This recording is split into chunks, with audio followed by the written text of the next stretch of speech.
This is the farm right here. It feels good to look up and see this.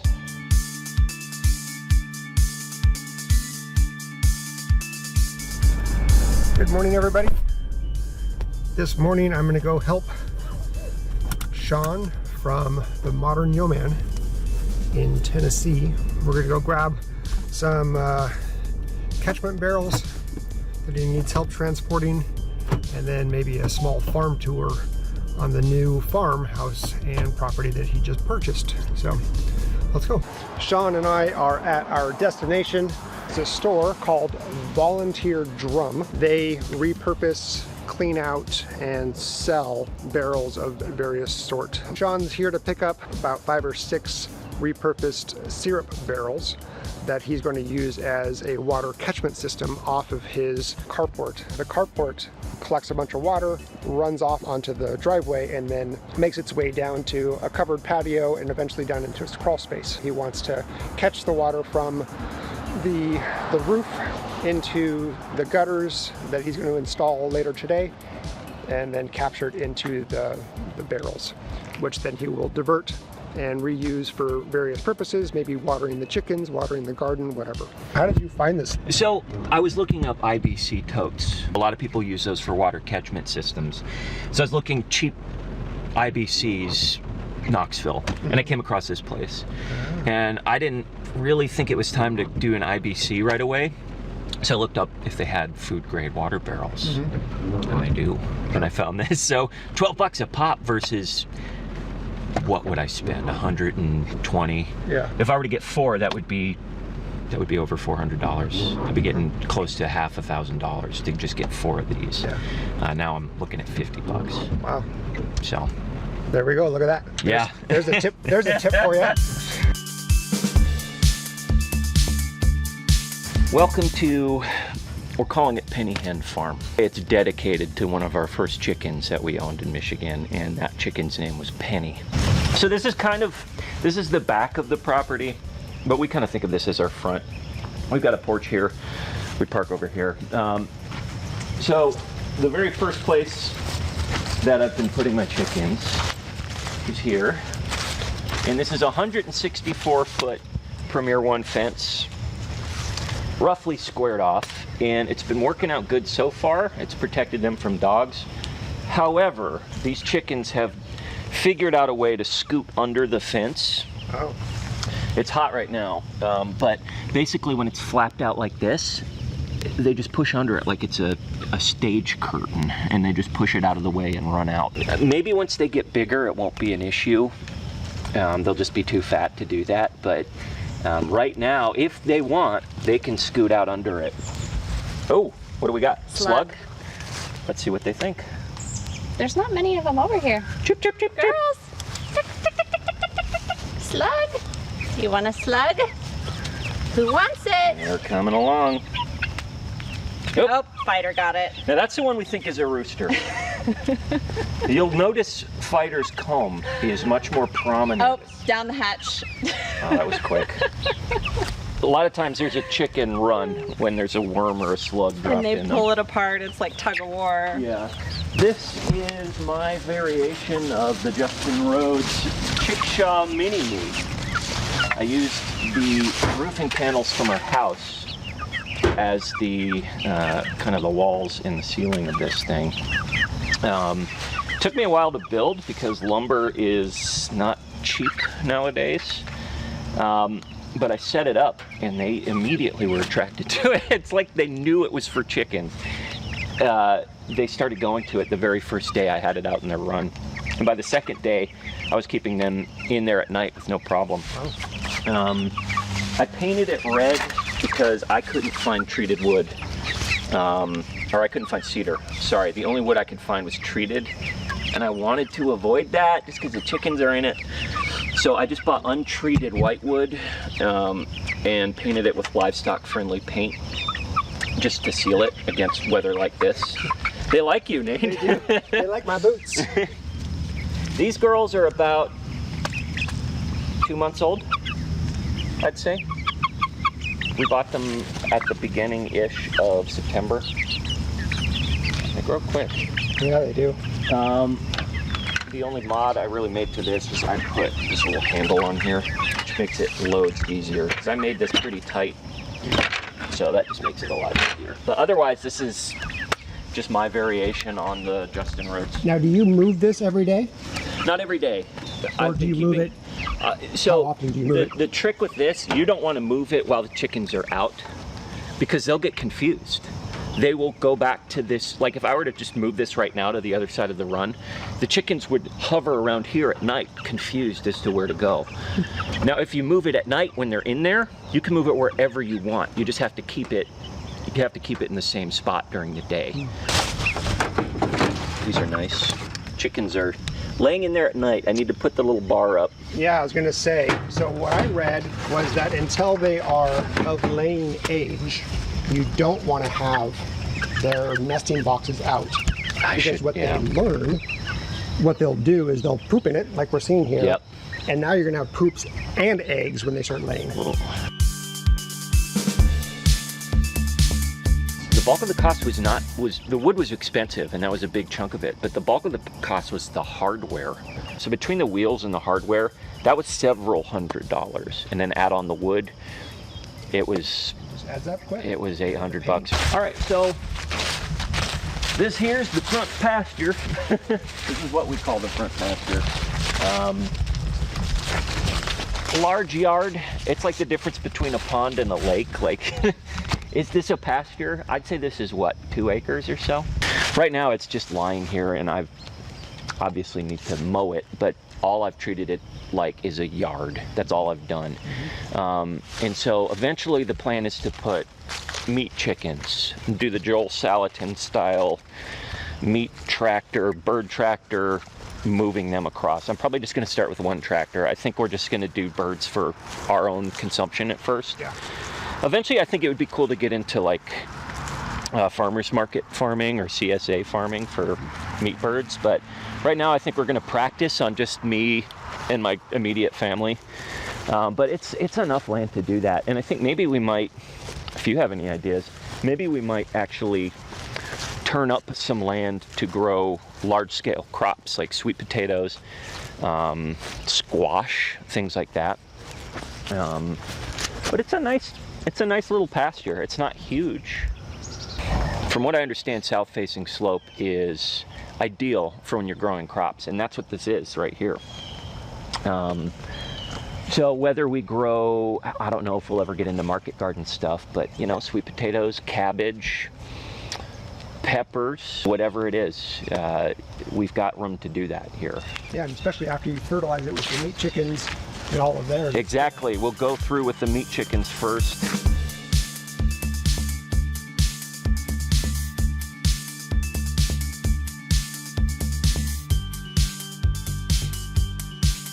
And so that brings us to the barn. So this is a project. This is a project and a half. When we moved in here, we bought this as is. And it came with all this stuff. Yes, there's a lot of stuff that needs to be junked, but there's still a lot of salvageable, cool things in here. So, you know, this little overhang right here, right now it's just a mess. It's filled with lumber, some of it good, some of it bad. But you take all this lumber out, you fix the patches in the roof, and you kind of do things. This could turn into a really functional space for animals. You could put paneling up here, cattle paneling up here, and this could be a place where you have lambing or you keep cows or something. Mm-hmm. There's a lot you can do with this. You talked about having pigs. Pigs, yeah, exactly. Pig pen, do deep bedding in here. Yeah. They create nice compost for you. Yep. For your garden that's going to be right over there. And then if you feel safe walking up this with the camera, I can grab that for you if you'd like. So one thing I'll tell you about me, I hate heights. You're not a fan of heights, eh? Not even in the slightest. So if you see me becoming a little wimpy man, No, that's why. fine. That is why. I couldn't figure out the gimbal. I was trying to get you. Oh, I see. Yep. This is So try and watch your step around here, but so more of the same up here in the hayloft. Lots of stuff. Now, I've already used some of this stuff. This roof paneling that is what we use in our house. This is what I used on the chicken house, on the chick shop. I just cut it up with some tin snips and voila, there you go. But lots of lumber, lots of stuff I can use, lots of stuff I need to throw away. Some hay, which stinks, by the way. But, you know, I'm not looking at this as a problem. I'm looking at it as an opportunity. That's my motto for this. I'm not seeing this as like a headache for things I need to clear out. I'm trying to look at it from the perspective of like, oh, what are all the cool things I can do up here? The structure is sound. It needs a little bit of work. It needs some cleaning out. It needs some electricity. Then I've got a pretty sweet barn on my hands. So now we're into a new section of the homestead. This is, I don't know what you'd call this. We just call this our little north utility yard here. There's a shed that we were using as the brooder shed for the chickens, but I'm proud to say I converted this. It's funny, the smallest little projects, how they just make you feel awesome. Yeah.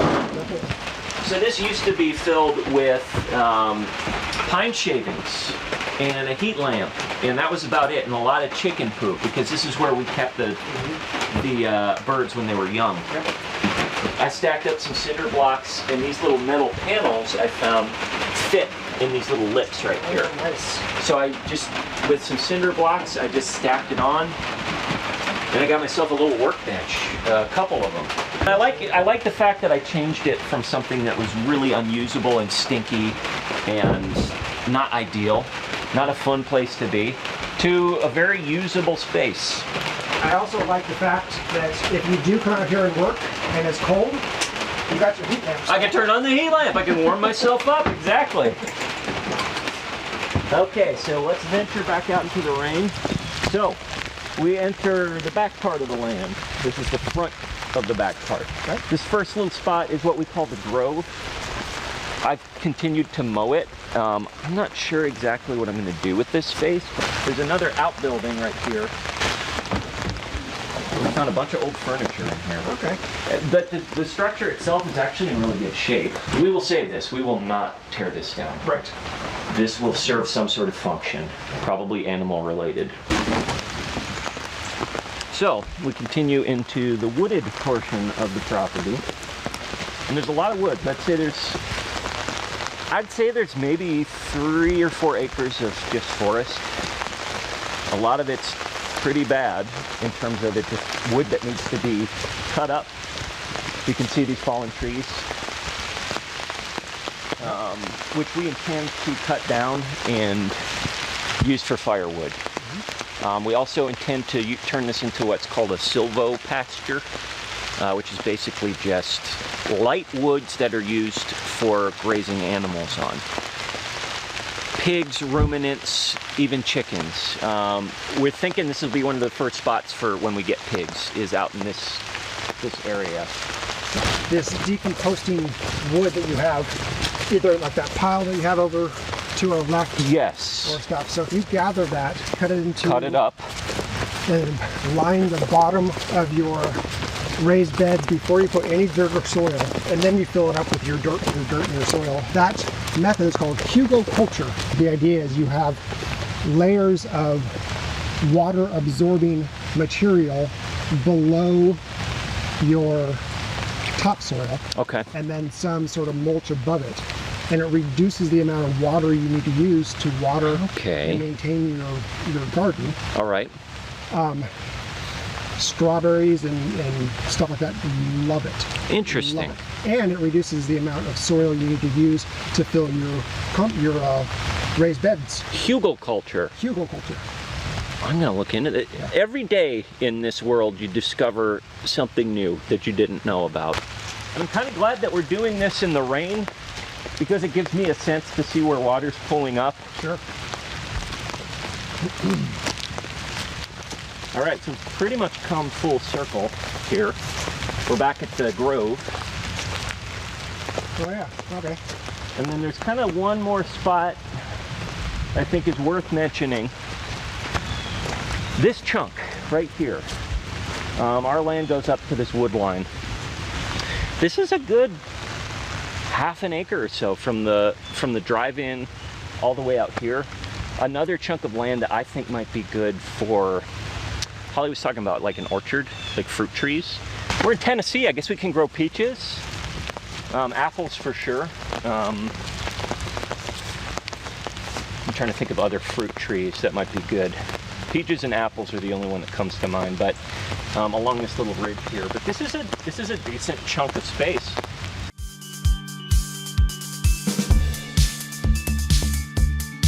I'm doing all this stuff as a novice. I'm taking on these things as somebody who's doing a lot of these things for the first time. So if you want to see what it's like when somebody's trying this stuff for the first time, me and my wife, Holly, I think that's kind of what we're trying to capture. You and 100,000 other people are in the same boat. Yeah. We're trying to figure it out. We want to get away from the city. We want to be more self-sustaining. We want to grow our own food. We want to have a place that we can call home. We do a hard day's worth of work that gives you that satisfaction that an office job just doesn't give you. That is so right. And, that is so correct. You know, so not everybody has all the answers. And we certainly don't. We don't, but we figured out. YouTube University. We figure it out. You have some videos up already, so I do. people can Yep. go over to your channel. We'll put a link down below, or up above, 13 or or 14 videos now. one of the videos that you had, one of the first ones, was describing how you found this land and how your home search. And I'm not Yep. going to give it away here because I want people to go and check out the video. But you have a really good like secret weapon that you used that you Yes. found. So make sure you guys check that out. Link will be here, or will it be here? It'll be somewhere. For yeah, because it's actually really useful information. So make sure you guys check them out. Again, links down below, up above, double thumbs. All right, bye, Thanks guys. for hanging out. Bye, guys.